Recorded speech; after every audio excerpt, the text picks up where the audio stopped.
Annonceurs, entrepreneurs, promoteurs et chefs d'entreprise, choisissez dès à présent votre meilleur partenaire média, Ideal Production. Ideal Production est basé à Cotonou au Bénin. Ideal Production, le partenaire exclusif de Sika TV en Afrique.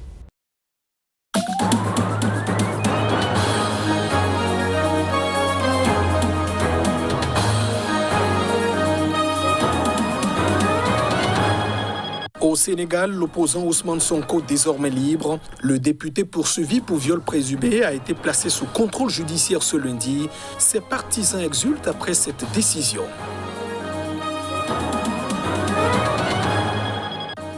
En Côte d'Ivoire, Ahmed Bakayoko n'est plus à la tête de la primature. Il a été remplacé par le secrétaire général de la présidence, Patrick Achi. C'est un décret présidentiel qui officialise la nouvelle. Et puis en Tunisie, les femmes victimes de violences ont du mal à obtenir justice. L'absence de législation appropriée et les pesanteurs de la société tunisienne en sont quelques causes. À suivre, le témoignage d'une femme.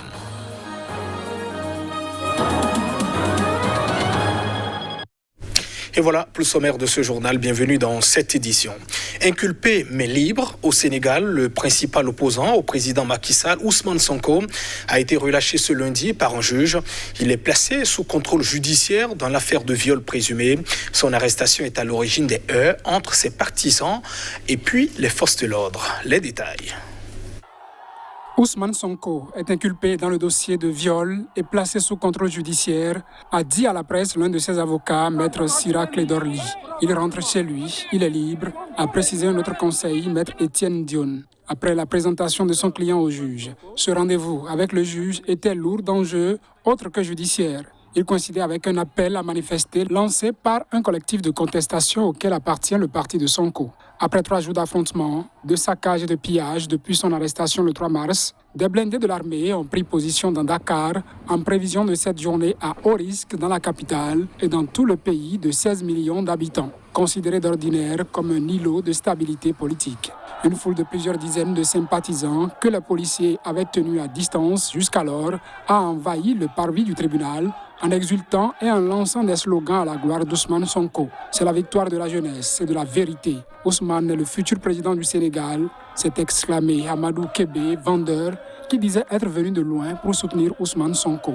Ousmane Sonko, 3e de la présidentielle de 2019, est pressenti comme un des principaux concurrents de celle de 2024, a été arrêté officiellement pour trouble à l'ordre public, alors qu'il se rendait en cortège au tribunal, où il était convoqué pour répondre à des accusations de viol portées contre lui. Et puis face aux violences et puis aux morts, le médiateur de la République sénégalaise a pris la parole. Alioune Badara Cissé a demandé au président Macky Sall de s'adresser aux jeunes et de rompre donc le silence. En faisant cette demande, il ajoute sa voix aux appels de la part de l'ONU et puis des organisations africaines. Excellence, Monsieur le Président de la République, il est extrêmement important que nous renoncions à cette ferveur qui semble nous habiter lorsqu'en des moments comme celui-ci, nous sommes beaucoup plus poussés par la chicotte que par l'écoute. Nous avons l'obligation de marquer cette pause parce que nous sommes à votre disposition pour vous écouter et tendre votre parole. Mais c'est la vôtre que le peuple attend. Il est important que nous comprenions que nous devons marquer une pause et parler à notre jeunesse, parler à nos enfants, leur faire entendre le langage de la vérité, certes, mais celui de la sagesse. Il est important également que nous parlions à nos autorités et qu'on leur fasse entendre le langage de la vérité, mais également celui de la sagesse. Cela va dans tous les sens. Et nous sommes au bord de l'apocalypse. En Côte d'Ivoire, Ahmed Bakayoko n'est plus le chef du gouvernement. Le Premier ministre ivoirien en séjour médical en Europe a été remplacé par le secrétaire général de la présidence de la République, Patrick Achi. Une nomination intervenue ce lundi par décret présidentiel. Reportage. Patrick Hachi, ministre d'État, exerce à titre intérimaire les fonctions de Premier ministre, chef de gouvernement. C'est ce qu'indique un communiqué de la présidence de la République rendu public ce lundi. Selon le même texte, Téné Birahima Ouattara, ministre des Affaires présidentielles et frère cadet du président Alassane Ouattara, a été nommé ministre de la Défense par intérim, toujours en remplacement d'Ahmed Bakayoko qui occupait également cette fonction. Ahmed Bakayoko, 56 ans, avait été évacué en France le 18 février pour raison de santé. Il vient d'être transféré dans un hôpital en Allemagne, a indiqué une source proche de la présidence sans préciser quand. Aucune information précise n'a été donnée sur la nature de la maladie de l'ancien Premier ministre Bakayoko. Compte tenu de son état de santé, il devra rester encore quelque temps en hospitalisation, avait déclaré samedi le président Ouattara, demandant à tous les Ivoiriens de prier pour lui. Ahmed Bakayoko dit Ambak avait succédé en juillet 2020 au poste de Premier ministre à Amadou Gon Coulibaly, décédé quelques jours après son retour d'une hospitalisation et d'une convalescence de 2 mois en France pour des problèmes cardiaques. La nomination de Patrick Hachi comme Premier ministre intérimaire intervient 48 heures après la tenue des élections législatives. Au Burkina Faso, 6 personnes, un soldat et 5 supplétifs civils engagés dans la lutte anti-djihadiste ont été tués ce week-end lors d'une embuscade contre un détachement militaire dans le nord du pays. Précision. Une unité du détachement de Gaskendé, province du Soum, est tombée dans une embuscade ce samedi. Un soldat a malheureusement perdu la vie et un autre a été blessé. 5 autres personnes sont mortes. Des volontaires pour la défense de la patrie, des civils dans leur zone de résidence pour participer à la lutte anti-djihadiste selon une source sécuritaire. Les volontaires pour la défense de la patrie ont été créés en décembre 2019. Après une formation militaire de 14 jours, ils exercent des missions de surveillance, d'information et de protection. Ils font également office de pisteurs et combattent souvent aux côtés des forces de défense.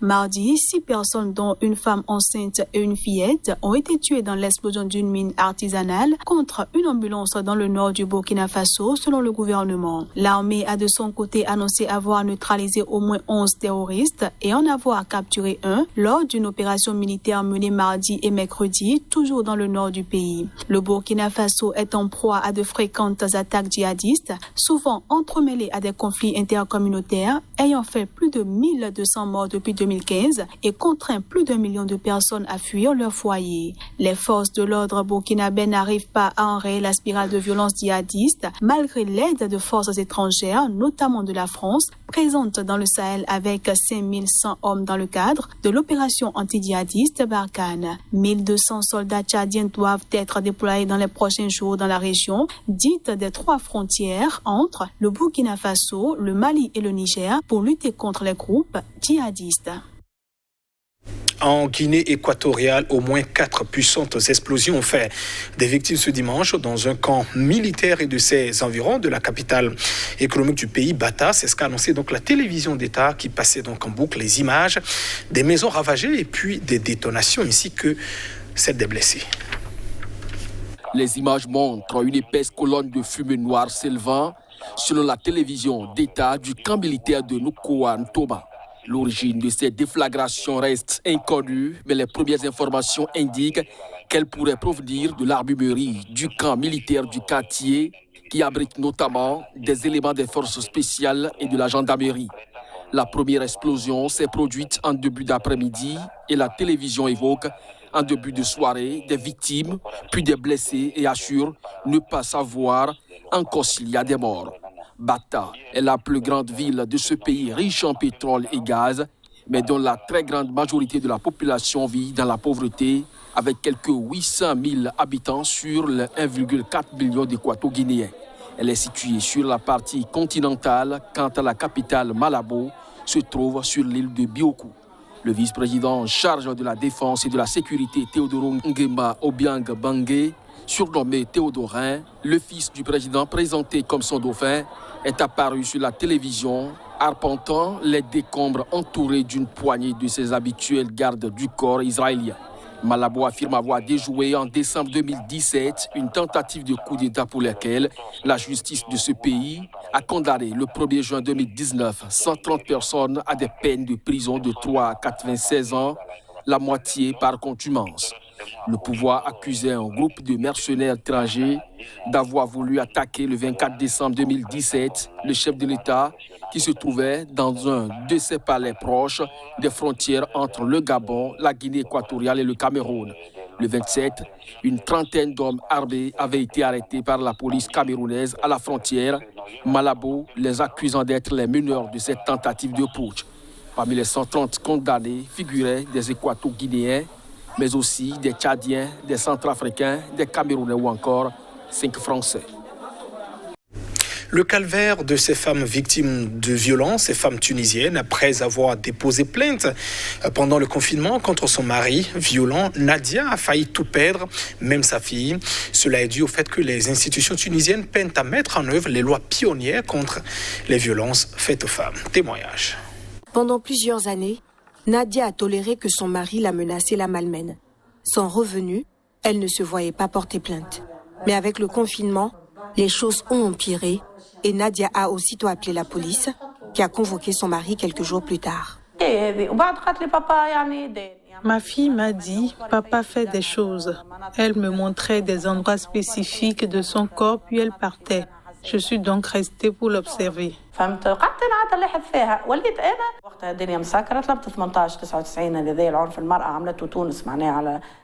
J'ai appelé le 1899, le numéro en Tunisie pour les victimes de violences faites aux femmes. Je leur ai raconté les propos de ma fille. On m'a dit que nous prendrions rendez-vous. Je suis allée au commissariat. Le premier jour, ils ont pris mon témoignage et étaient à l'écoute. Ils ont fait leur travail en respectant la loi. Ils ont pris ma déposition telle que je l'ai racontée. Le deuxième jour, je n'y suis pas allée. Ils ont convoqué mon mari. Le troisième jour, j'y suis allée pour une confrontation et tout avait changé. Même la personne qui avait pris ma déposition la première fois n'avait pas la même attitude.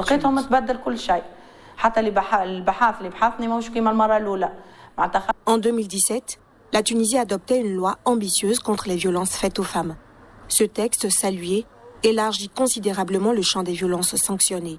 Il confirme le statut de la Tunisie comme pionnière en matière de droits des femmes dans la région et prévoit en théorie un soutien juridique et matériel aux victimes. Mais obtenir justice reste un parcours de combattant à l'issue imprévisible en raison du manque de volonté politique et de moyens. Dans le centre d'écoute de l'Association des femmes démocrates, la fréquentation de ces derniers mois reste nettement plus importante qu'à la même période l'an dernier. La loi était très ambitieuse, qu'au niveau de la pratique, on manque de volonté politique réelle pour appliquer cette loi. Les signalements ont été multipliés par plus de 5 pendant le confinement de mars à juin 2020, selon les autorités tunisiennes. Et la hausse perdure. Ainsi se referme cette édition. Merci de votre attention. Au revoir.